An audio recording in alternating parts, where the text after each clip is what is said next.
મારું નામ મિલનભાઈ શુક્લ છે અને આજ રોજ અમે કલેક્ટર કચેરી ખાતે જે યુજીસી નો વર્તમાન સમયમાં જે કાયદો સરકાર લાવી રહી છે એના વિરોધ કરવા માટેથી અથવા તો એ કાયદાની સમીક્ષા થાય અને એમાં જે અમુક એવી વાતો છે એને દૂર કરવામાં આવે એટલે અમે આજે કલેક્ટર સાહેબને આવેદન પત્ર દેવા માટે આવ્યા છીએ।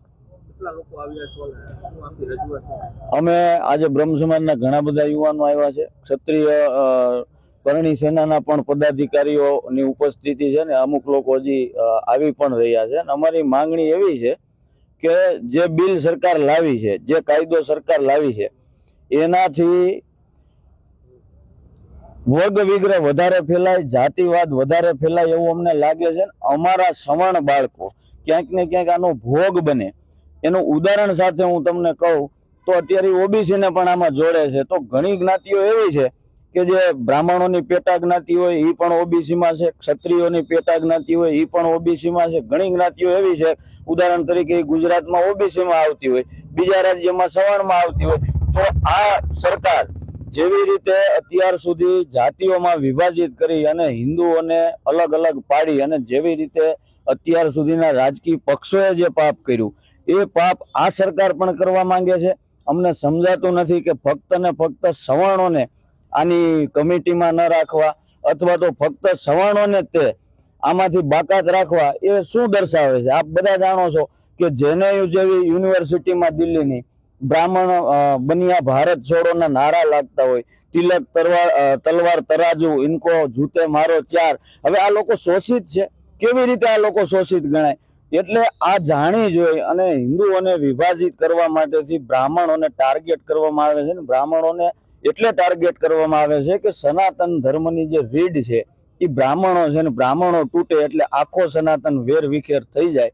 એના ભાગ રૂપે તમામ રાજકીય પક્ષો જીતની લાલચમાં, સત્તાની લાલચમાં વર્ષોથી ભારતને જાતિઓમાં વિભાજિત કરતા આવ્યા છે। ત્યારે આ પગલું પણ અમે એવી જ રીતે ગણીએ છીએ કે હિન્દુઓમાં વિભાજન થાય, આમાં ઓબીસીમાં મુસ્લિમો પણ આવે છે।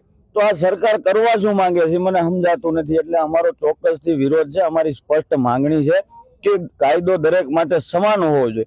અને હું તમને કહું, અમે કોઈ આરક્ષણનો વિરોધ ક્યારેય કર્યો જ નથી। હમણાં જ આપણે બધાએ જોયું કે 40% વાળા પણ ડોક્ટર બનશે, છતાં પણ કોઈ બ્રાહ્મણ કે કોઈ ક્ષત્રિય કે કોઈ જૈન કે કોઈ સવર્ણ કાસ્ટનો લોકોએ આવી અને એનો વિરોધ કર્યો। અમને વિરોધ નથી, કારણ કે અમે અમારી યોગ્યતા અને ક્ષમતા ઉપર કદાચ ગમે એટલું આરક્ષણ આપે તો પણ અમે શ્રેષ્ઠ છીએ અને શ્રેષ્ઠ જગ્યાએ પહોંચવા માટે અમારા બાળકો સક્ષમ છે। પરંતુ જ્યારે ન્યાયની વાત આવે તો આ લોકશાહી છે અને શાસન દ્વારા જો કોઈ અમારે બાળકોને પ્રતાડિત કરાય એ ક્યારેય સાંખી લેવાની વાત ન હોય। અલગ અલગ જગ્યાએ ખૂબ આનો વિરોધ થઈ રહ્યો છે। એક મેજિસ્ટ્રેટ કક્ષાના કાયદાના જાણકાર વ્યક્તિએ કાલે બરેલીમાં આના વિરુદ્ધમાં રાજીનામું પણ આપ્યું છે અને આ ઉત્તર પ્રદેશમાંથી ભાજપાના ઘણા પદાધિકારીઓએ પણ લખનૌમાંથી રાજીનામા આપ્યા છે। ત્યારે સવર્ણ સાંસદો, સવર્ણ ધારાસભ્યોને પણ આ વિડીયોથી અને આપની ચેનલથી હું અપીલ કરું છું અને સાથે સાથે તમામ વર્ગના, 18 વર્ગના, કારણ કે ઓબીસી કોઈ જાતિ નથી, ફરીથી હું રિપીટ કરું છું, ઓબીસી કોઈ જાતિ નથી, એ ફક્ત એવો સમૂહ છે કે જે જ્ઞાતિનો નેતા બળવાન હતો એને રાજકીય લાભ અપાવવા માટેથી એને ઓબીસીમાં સમાવેશ કરવામાં આવ્યો છે। તો એમને પણ હું અપીલ કરું છું કે આ બધાય સાથે મળી અને આવા કાળા કાયદાનો વિરોધ કરવો જોઈએ।